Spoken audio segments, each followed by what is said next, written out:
Diálogo com as Sombras. Autoria Hermínio Miranda. Continuação do capítulo 4. A prece. A fé e o amor são os dois grandes instrumentos de trabalho do doutrinador. Ainda voltaremos a falar sobre o amor, esse tema inesgotável, fonte de belezas eternas, de reservas inexauríveis de energia criadora, de harmonias insuspeitadas, sempre a nos surpreender com o seu infinito potencial. A fé e o amor causam impactos espantosos em nossos irmãos infelizes. Quantas vezes tenho ouvido depoimentos de comovedora sinceridade de espíritos aturdidos ante a evidência desses sentimentos. Que fé absurda tem você, disse-me um deles. Ele não queria dizer que a minha fé era falsa, extravagante, ilógica ou irracional. Ele se surpreendia em achá-la tão legítima, tão viva, tão firme. E acrescentou estupefato: o mundo pode desabar em cima de você, que você não se importa. Bem dizia o nosso Paulo, especialista em tais assuntos, que a fé é a garantia do que se espera, a prova das realidades invisíveis. Esse ditado está em Hebreus 11, 1. E que mesmo depois de tudo dito e vivido, subsistiriam a fé, a esperança e o amor, os três. Abre parênteses, primeira epístola aos Coríntios, 13, 13. Fecha parênteses. Uma fé assim é preciso para orar pelos nossos queridos desarvorados. A força e o poder da fé transmitem-se à prece enunciada com emoção e sinceridade. Citando seus amigos espirituais, Kardec escreve em O Evangelho segundo o Espiritismo, capítulo 28. Abre aspas. Os espíritos hão dito sempre: a forma nada vale, o pensamento é tudo. Ore, pois, cada um segundo suas convicções e da maneira que mais o toque. Um bom pensamento vale mais do que grande número de palavras com as quais nada tenha o coração. Fecha aspas. Estes ensinamentos são, na verdade, preciosos para qualquer tipo de prece, em qualquer oportunidade, mas são de capital importância na prece que formulamos pelo espírito desajustado que temos diante de nós, incorporado ao médium. Kardec torna isto particularmente claro quando diz mais adiante no mesmo capítulo de O Evangelho segundo o Espiritismo. Abre aspas. A qualidade principal da prece é ser clara, simples e concisa, sem fraseologia inútil, nem luxo de epítetos que são meros adornos de lantejoulas.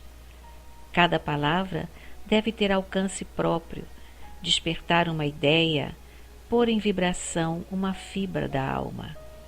Numa palavra, deve fazer refletir. Somente sob essa condição pode a prece alcançar o seu objetivo. De outro modo, não passa de ruído. Entretanto, notai com que ar distraído e com que volubilidade elas são ditas na maioria dos casos. Vêem-se lábios a mover-se, mas pela expressão da fisionomia, pelo som mesmo da voz, verifica-se que ali apenas há um ato maquinal, puramente exterior, ao qual se conserva indiferente a alma. Fecha aspas. Lembro que os destaques não são meus, estão no original. De transcendental importância para os trabalhos de desobsessão é a observação de que a prece deve fazer refletir. Muitas vezes é durante a prece, dita em voz alta pelo doutrinador ou por alguém por ele indicado no grupo, que o espírito manifestante faz uma pequena pausa para pensar. A prece o envolve em vibrações pacificadoras, em uma ternura que talvez há muito não experimente. Ela deve ser elaborada em torno da própria temática que o companheiro nos tenha revelado no decorrer do diálogo conosco. Como tudo mais que tentamos realizar nos grupos de desobsessão, a prece tem seu momento psicológico ótimo, que varia necessariamente de um caso para outro. Em certas ocasiões, é preciso orar ainda no princípio da manifestação, em virtude de um estado de agitação ou de alienação do espírito não nos permitir colher, antes, um pouco da sua história e da sua motivação. O melhor, no entanto, é esperar um pouco, aguardar esclarecimentos e informações que nunca é demais recomendar, não devem ser colhidas em interrogatórios e através dos artifícios da bisbilhotice. No momento propício, e mais uma vez temos que recorrer à intuição e ao senso de oportunidade, convém dirigir-se ao próprio espírito e propor-lhe a prece.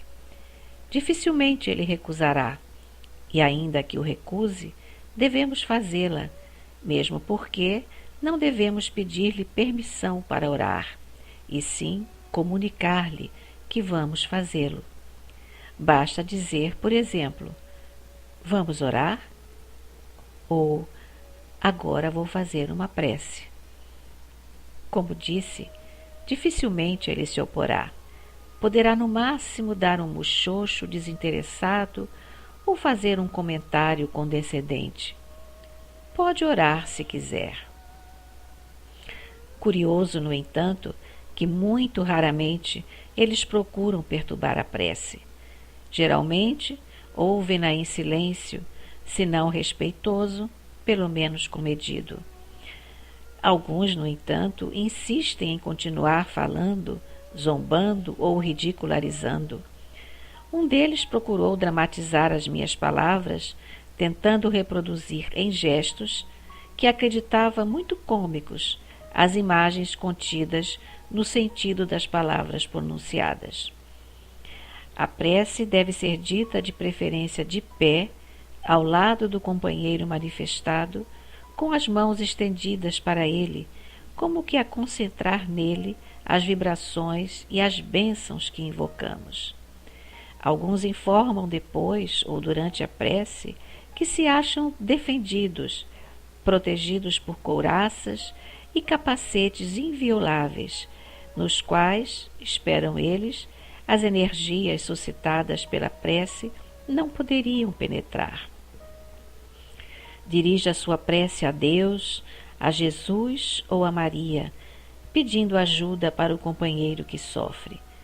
Se já dispõe de alguma informação sobre ele, fale especificamente de seu problema como um intermediário entre ele e os poderes supremos que nos orientam e amparam. Eles se esqueceram, às vezes por séculos e até milênios, de que esses canais de acesso estão abertos também a eles. Não têm mais vontade ou interesse de se dirigirem a Deus, ou lhes falta coragem por julgarem-se além de toda recuperação, indignos e incapazes de projetarem o pensamento a tão elevadas entidades. Em alguns casos, costumo orar não apenas pelo espírito manifestante, mas como se fosse ele próprio, com as palavras e as emoções que ele mesmo escolheria para dirigir-se ao Pai ou a Jesus, se estivesse em condições de fazê-lo. Certa ocasião, muito crítica e importante, a prece foi elaborada como se partindo de nós dois, o doutrinador e o doutrinado, pois estávamos envolvidos muito profundamente em compromissos mútuos. Dirigi-me à doce Mãe de Jesus, colocando diante dela o problema de 2 seres que haviam errado gravemente, julgando servi-lo. Ambos havíamos sofrido ao longo dos séculos por causa daqueles enganos. Já era mais do que tempo de chegarmos a um entendimento e colocarmos ponto final naquela penosa e aflitiva desarmonia, para que juntos, como irmãos que éramos, conseguíssemos retomar ambos a nossa caminhada, sem os rancores que nos prediam a um passado lamentável. Fosse ela a advogada da nossa causa e nos ajudasse a encontrar os caminhos da paz. Ele ouviu a prece em silêncio e acabou cedendo. São incríveis a força e o impacto de uma prece límpida, pura, singela, escorada na emoção e no afeto. O efeito é milagroso, surpreendente, ainda que nem sempre instantâneo. São muitos os sofredores que se conquistaram de tal maneira atrás de suas defesas e de suas couraças, que precisam de algum tempo para deixarem-se alcançar a ponto de realizar-se neles o milagre sempre renovado do amor. Estes ainda riem, por algum tempo, da prece, um riso nervoso, sem convicção. Estão com medo, pobres irmãos, medo da emoção que os leva à crise e da crise que os leva à dor, que os espera ao longo do extenso caminho de volta. Entre continuar numa dor que já conhecem e que se encontra anestesiada e entregar-se a outra que desconhecem, preferem ficar como estão. A prece muito contribui para vencer estas últimas inibições e hesitações. Ela os leva a alguns instantes de pausa no curso dos seus pensamentos habituais. Representa uma experiência da qual se desabituaram ou com a qual não se acham familiarizados. Alguns deles, quando pedimos para orar conosco, recusam-se, mas não tentam impedir-nos. Outros, quando propomos que eles orem também, desculpam-se desajeitadamente, dizendo que ali não há condições. Isto é especialmente invocado pelos companheiros que foram prelados, como se julgam alienados da doce intimidade do Cristo, por exemplo, não se sentem encorajados a falar com ele através da prece. Desculpam-se então com a impropriedade do ambiente, a falta dos paramentos e dos livros adequados. Não são poucos os que continuam, no atormentado mundo espiritual em que vivem, a celebrar suas missas, oficiar os ritos e os sacramentos a que estiveram habituados na vida terrena. Mas, no fundo, sabem que aquilo é estranho à simplicidade e à autenticidade do Cristo e de seu Evangelho. Por isso, quando convidados a orar de verdade, sentem-se atônitos e temerosos, embora reagindo exteriormente como se não dessem nenhuma importância a qualquer ato de contrição ou como se somente pudessem exercê-lo com os apetrechos a que se habituaram.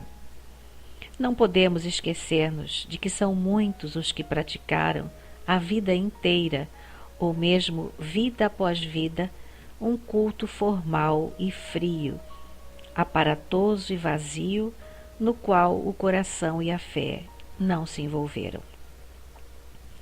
Para esses pobres companheiros desarvorados, até mesmo a prece, manifestação mais pura do diálogo entre o homem e Deus, transformou-se em mero instrumento de poder, esvaziando-se de todo o seu elevado e nobre conteúdo. Com essa prece aviltada e despovoada de emoção, pediram favores insólitos a Deus ou pronunciaram julgamento sobre o próximo. Não é de admirar, pois, que ao cabo de tantos desenganos passem a não crer nela ou continuem a entender que a prece é para isso mesmo, ou seja, para exigir favores de uma divindade servil, cega e injusta, que nos concede aquilo que não merecemos ou não concede o que julgamos merecer. A reação, pois, difere de um caso para outro, mas pode ser agrupada dentro de classificações mais ou menos didáticas, como acima esboçado.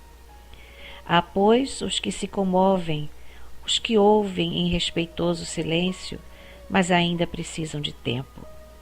Os que a ridicularizam porque temem seus efeitos. Os que se recusam a dizê-la por julgarem-se indignos ou não necessitados.